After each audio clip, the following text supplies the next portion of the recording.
ఓడలు బండ్లవుతాయి, బండ్లు ఓడలవుతాయి. ఈ సామెత ఆ జిల్లా రాజకీయ పరిణామాలకు కరెక్ట్గా సూట్ అవుతుంది. గతంలో గులాబీ గాలి వీచిన ఆ జిల్లాలో ఇప్పుడు హస్తం హవా కొనసాగుతుంది. ఒకప్పుడు అభ్యర్థులే కరువైన హస్తం పార్టీలో ఇప్పుడు పోటీకి క్యూ కడుతున్నారు. రానున్న పార్లమెంట్ ఎన్నికల్లో డజన్కు పైగా పోటీకి సై అంటున్నారు. తమకి టికెట్ ఇవ్వాలంటూ అధిష్టానం చుట్టూ తిరుగుతున్నారు. ఇంతకు ఆ జిల్లా ఏది? టికెట్ అంతగా పోటీ పడటానికి కారణం ఏంటి? Watch the story.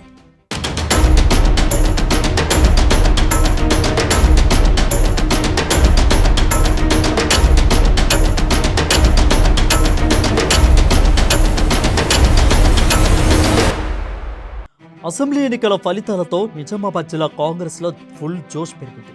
రాష్ట్రంలో హస్తం పార్టీ ప్రభుత్వం ఏర్పాటు చేయడంతో క్యాడర్లో నూతన ఉత్సాహం ఉరకలేస్తుంది.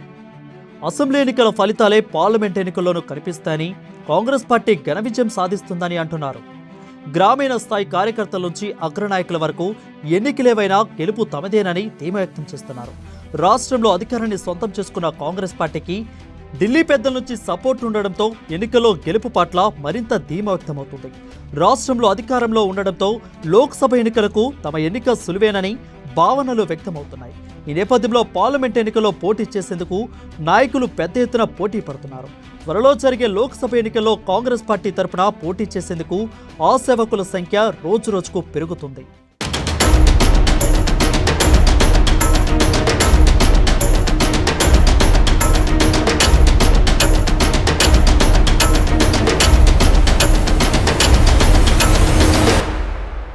నిజామాబాద్ జిల్లా పార్లమెంటు సెగ్మెంట్ పరిధిలో బోధన్, నిజామాబాద్ అర్బన్, రూరల్, ఆర్మూర్, బాల్కొండతో పాటు జగిత్యాల, కోరుట్ల అసెంబ్లీ నియోజకవర్గాలున్నాయి.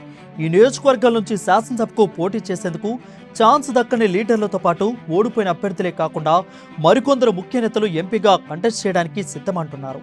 జగిత్యాల నియోజకవర్గం నుంచి పోటీ చేసి ఓటమి పాలైన ఎమ్మెల్సీ జీవన్ రెడ్డి నిజామాబాద్ నుంచి పోటీ చేసేందుకు సిద్ధమవుతున్నారు.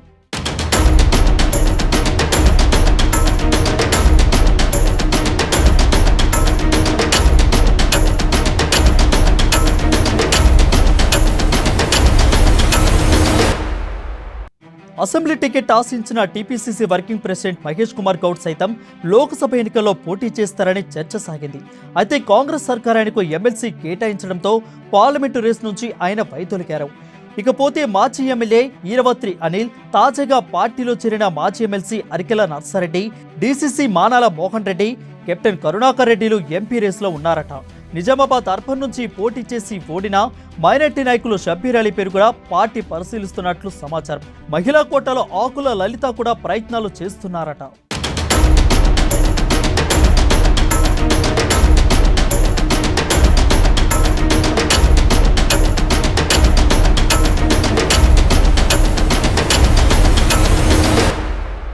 పార్టీలో కరుడుగట్టిన కాంగ్రెస్ పార్లమెంటు టికెట్ కోసం పోటీ పడుతుండగా తాజాగా సినీ ఇండస్ట్రీ నుంచి సైతం పోటీకి సై అంటున్నారు. చిత్ర పరిశ్రమలో ప్రొడ్యూసర్గా అగ్రస్థాయిలో రాణిస్తున్న దిల్ రాజు సైతం రాజకీయాలపై ఇంట్రెస్ట్ చూపుతున్నారట. దిల్ రాజు పొలిటికల్ ఎంట్రీపై జిల్లా వ్యాప్తంగా జోరుగా చర్చ సాగుతుంది. కాంగ్రెస్ పార్టీ తరపున నిజామాబాద్ నుంచి పోటీ చేసి పార్లమెంటుకు ఎన్నికవ్వాలని ఆయన ఉవ్విళ్లూరుతున్నారని చర్చ ఊపందుకుంటుంది. దిల్ రాజు కాంగ్రెస్ లో చేరుతారని అసెంబ్లీ ఎన్నికల ముందే ప్రచారం జరిగింది. ఇక కాంగ్రెస్ అధికారంలోకి రావడంతో ఆయన ఫోకస్ మరింత పెరిగిందని తెలుస్తోంది. మోపాల్ మండలం నర్సింగపల్లికి చెందిన దిల్ రాజు ఇప్పటికే పలు సామాజిక సేవా కార్యక్రమాలను విస్తృతం చేయడమే అందుకు నిదర్శనం. అంతేకాదు బోధన ఎమ్మెల్యే సుదర్శన్ రెడ్డి అధిష్టానం దగ్గర దిల్ రాజు పేరును ప్రతిపాదించారని టాక్. ఆర్థికంగా బలంగా ఉన్న దిల్ రాజును నిలబెడితే ప్రత్యర్థులకు ధీటుగా ఓడించగలరని అంచనా వేస్తున్నారట. అంతేకాదు దిల్ రాజు సోదరుడు నరసింహారెడ్డికి కూడా రాష్ట్ర కాంగ్రెస్ నేతలతో దగ్గర సంబంధాలున్నాయట.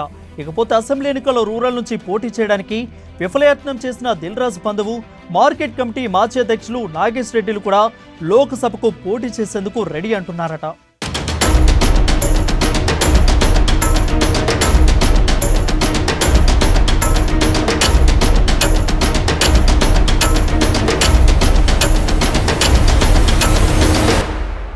రెండు 2014 ఎన్నికల్లో నిజామాబాద్ ఎంపీగా గెలిచిన మధుయాష్కి గౌడ్ ఇటీవల ఈసారి పోటీ చేయడంపై క్లారిటీ ఇచ్చారు.